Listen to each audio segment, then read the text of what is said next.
Hello guys, welcome back to NFT Inspo. For today's video, we are going to show you how to fix Uber Eats app promo not applied.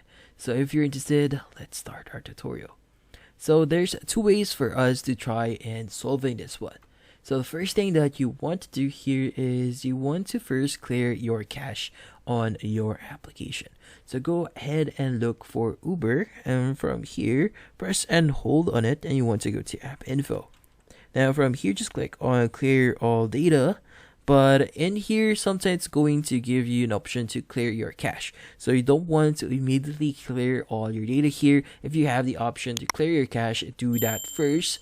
And once you clear your cache, the next thing you want to do here is you want to see if that solves your issue. So go ahead and open up Uber Eats and see if that solves your issue.